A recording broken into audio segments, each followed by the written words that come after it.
Education mind में आप लोग का स्वागत है। आज हम लोग फिर से रीडिंग कर रहे हैं। स्टार्ट करते हैं। New when Helen was able to find them she felt a joy like playing a game of hide and seek. Thus she began to read.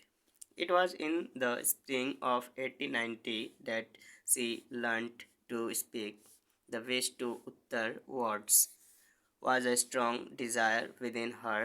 She used to make noise, placed one hand on her thought, while the other hand felt the movement of her lips.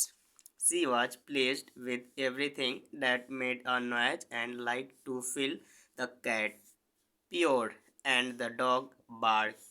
Helen also liked to keep her hand on a singer's thought or on a piano when it was being played. Before Helen lost her sight and hearing, she was fast learning to talk, but after her illness, she could not speak because she could not hear.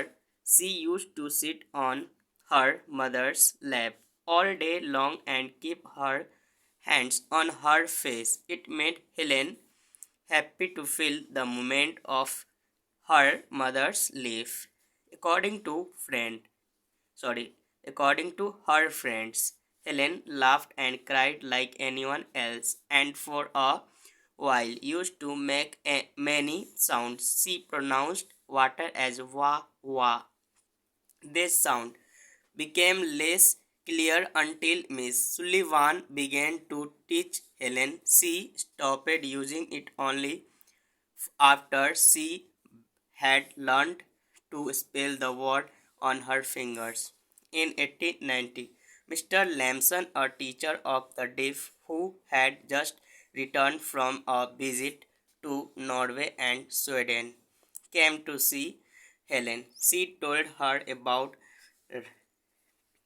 Ragen, Ragenhild Katta, a deaf and blind girl in Norway. They had taught her to speak. Helen now knew that she too would learn to speak. She would not rest until her teacher took her for advice and help to Miss Sarah Fuller, the principal of the Horace Mann School for Deaf Children in Boston. This lovely, sweet natured lady offered to teach Helen by herself. Her education began on 26 March 1890. Miss Fuller's method was this: she passed Helen Keller's hand tightly over her face and let her feel the position of her tongue and lips when she made a sound.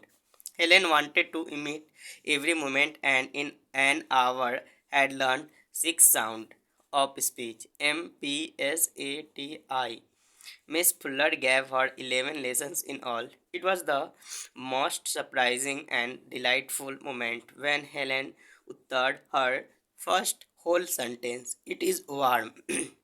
True, they were broken and stammering sound, but they were human speech. Thank you so much.